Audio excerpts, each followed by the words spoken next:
What you're watching right now is shot on the new RED V-RAPTOR X, featuring a global shutter and a $30,000 price tag just for the body. Next up, here is the Canon R5 Mark II, also shooting at 8K at 60 frames per second. And finally, we have the Canon R5C, often called the VR180 workhorse, also in 8K 60 frames per second.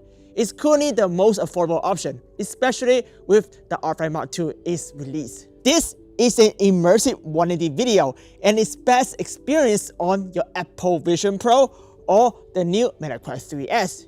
We provide downlink and all the source footage so you can check it out yourself. Watch it in full on Apple Vision Pro with our latest app, Spatial Film, and let us know what you think in the comment section down below. One standout feature is the RAPTOR X Extended Highlights Mode, offer up to 20 stops of dynamic range, which is huge for outdoor 180 shooting. This shot is from the Canon R5C in C.3 converted to Rec. 709. If you look to your right at the sky, you will notice the sun is completely blown out. This is typical of 99% of the immersive 180 footage you find online. To properly expose the subject, me in this case, you have to let the sky clip. Now compare that to the RED V-RAPTOR X with its extended highlights mode. Using the same camera settings, you see the sun is back with beautiful sun stars, and the shadows are much clearer, even in such dramatic lighting. This is because the RED has significantly more dynamic range than the Canon. In immersive filmmaking, where everything is in focus, having detailed shadows and well-exposed highlights is a huge advantage. It mimics how our eyes naturally perceive the world, making the experience feel even more immersive. Some of the best live production has used this camera, like Blackpink's K-pop concert and Sabrina Carpenter's latest VR performance. But here's the thing, using RED isn't about having higher resolution or better image quality. In fact, the RED V-RAPTOR NX actually has lower resolution than the Canon. The RED is 760-80 pixel wide, while the Canon gives you 8192 with full sensor coverage. And there's another catch. To get that super sharp image you have seen now, you have to remove the optical low pass filter, OLPF, from the RED.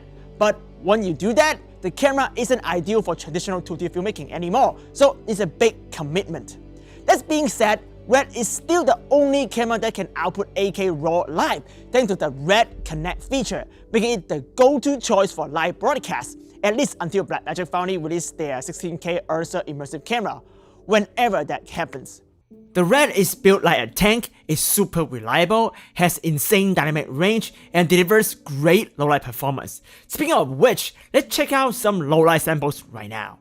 First up, we have the RED at ISO 800 shot in R3D HQ log 3G10 without any denoising. We have applied a conversion LUT so you can clearly see the sensor noise. Now let's move to ISO 3200s.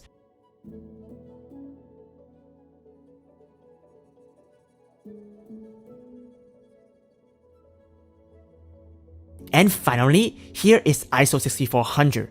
It is noisier, but the noise pattern is fairly standard and easy to clean up in post. Now let's switch to the Canon R5 Mark II at ISO 800. You will notice right away that the noise is worse than what we saw on the RED at the same ISO.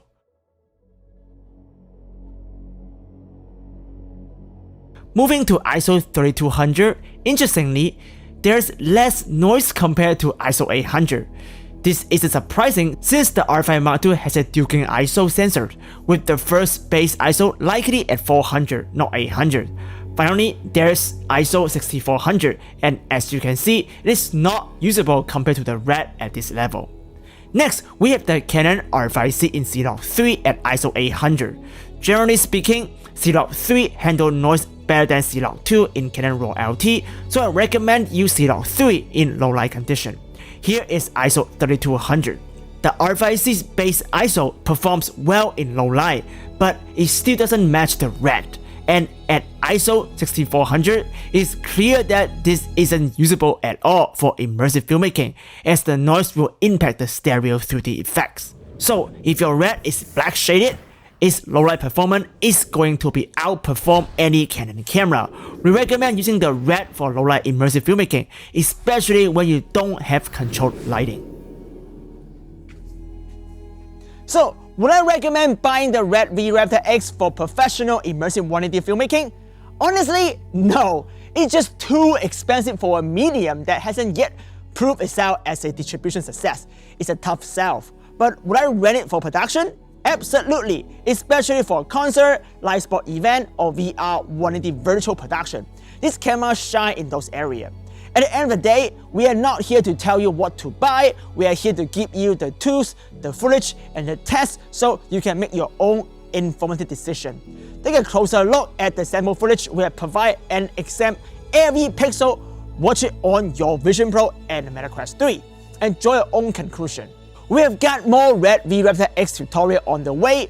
One reason I love this camera is the ease of post-production compared to Canon RAW LT, and we will dive into that soon. So if you found this video helpful, don't forget to like and subscribe and ring the bell, and I will see you in Spatial next time.